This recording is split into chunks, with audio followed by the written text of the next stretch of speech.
Good morning.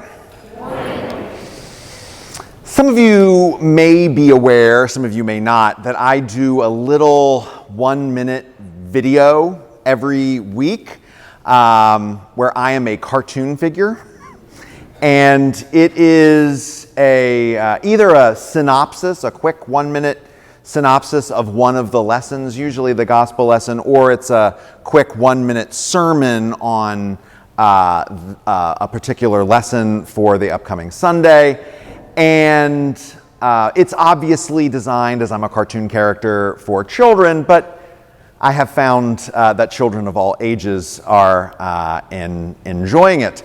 So I posted this week's on today's gospel lesson on greed and not being able to serve both God and wealth. I think I posted it on Monday or Tuesday, and immediately there were several comments on it. And unless you all are changing your names into alternate personas online, it wasn't from anyone here. It was people from outside.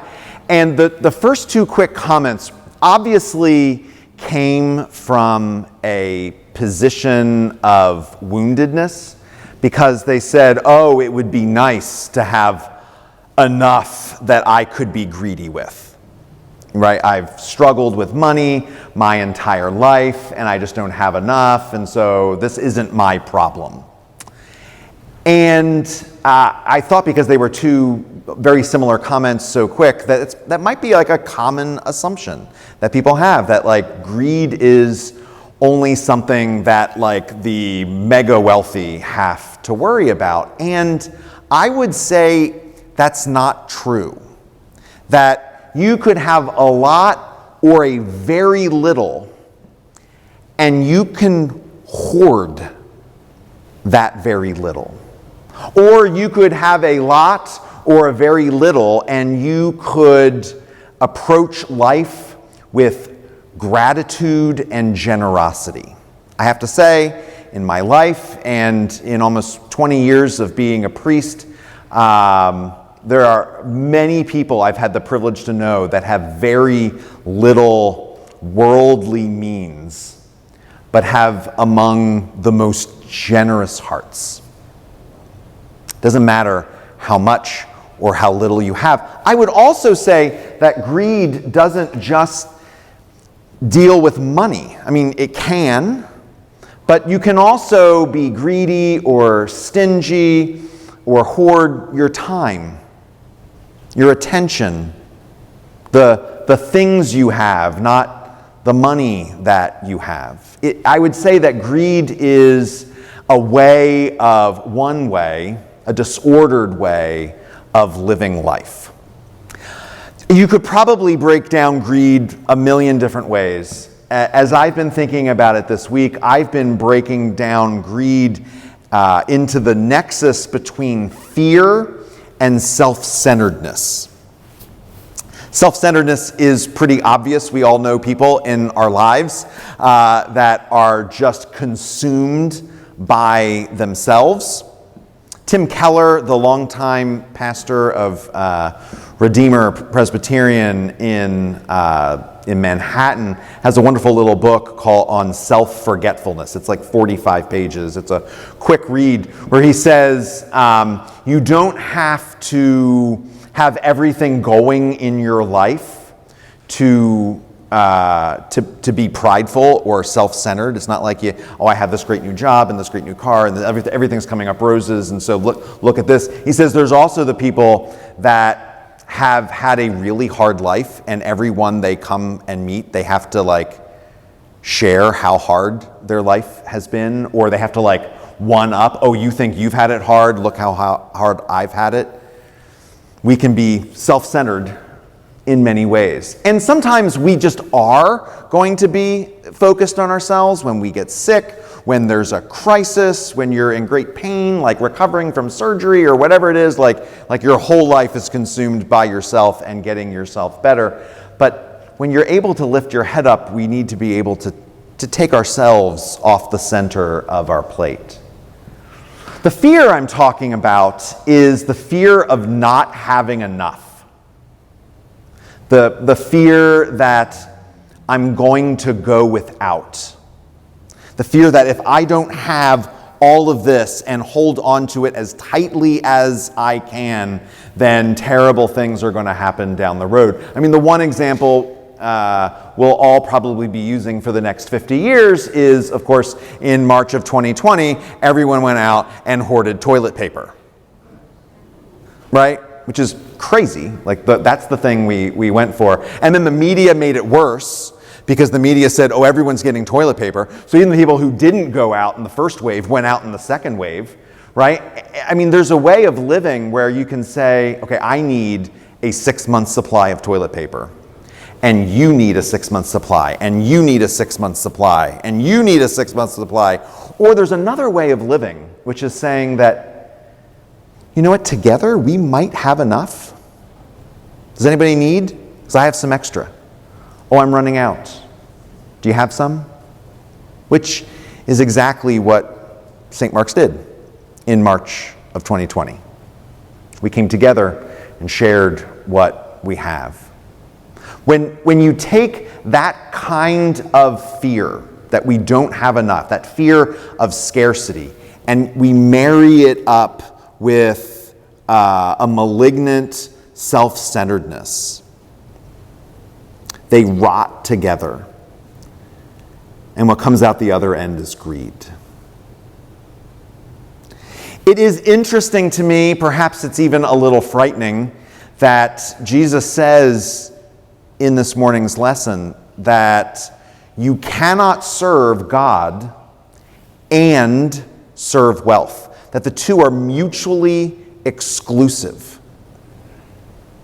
I can think of very few other phrases in the Gospels where Jesus puts it out that clearly. And I mean, there's a million variables there. Like, you can serve God if you're happy, you can serve God if you're sad. You can serve God if you're angry, you can serve God if you're content. You can serve God if you're tired. Those of you that work the rummage sale might be like, yeah, that's me. You could serve God if you're perfectly rested. You could serve God if you're in the best shape of your life, or if you're totally not. Like, there's a million variables that we could put in there and say that, like, you can still serve God. They may not be optimal, they may not be healthy, but like, you can still do it. But Jesus says the one thing that we can't abide is greed. You cannot serve God and serve wealth at the same time. And the only thing that makes sense there to me at all is because greed is the exact opposite. It's 180 degrees off of the heart of God. 180 degrees off the way that Jesus lived and the way that Jesus taught.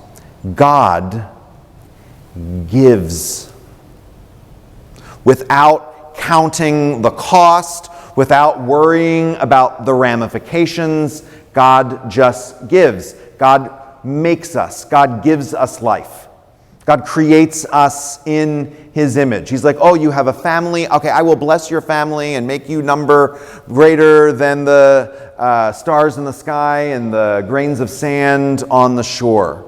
God's like, oh, you're slaves in Egypt? Okay, I will rescue you. I'll send Moses. I'll send plagues. I'll split a sea in half. We'll get you through. Oh, you need a land? Okay, you need your own land. Okay, I'm going to give you one flowing with milk and honey. It's great. Oh, you need people to help guide you? I will send you the prophets. Oh, you need my son? I will send you my son. Oh, you need his life? He will give you his life. The heart of God is just one act after another of profligate giving. God doesn't hoard a single thing that God has, but God shares it with us. And so when we then turn around and meet that God, and we prefer to stay in fear and self-centeredness, it's like it doesn't compute. You ever have somebody say something to you and it like, what are you talking about? Like, that doesn't make sense at all. Greed and God's kingdom don't make sense. They don't go together. A greedy heart shows up in the kingdom of heaven, and heaven's not going to know what to make of it, to do with it. Because in God's kingdom, in God's family, and in God's heart, we give. God gives to us, and we give to others. We approach life with gratitude and generosity because God approaches us with gratitude and generosity. And so the only thing to do with that fear and that self-centeredness, and I would say that, seeds of that are in every single one of us.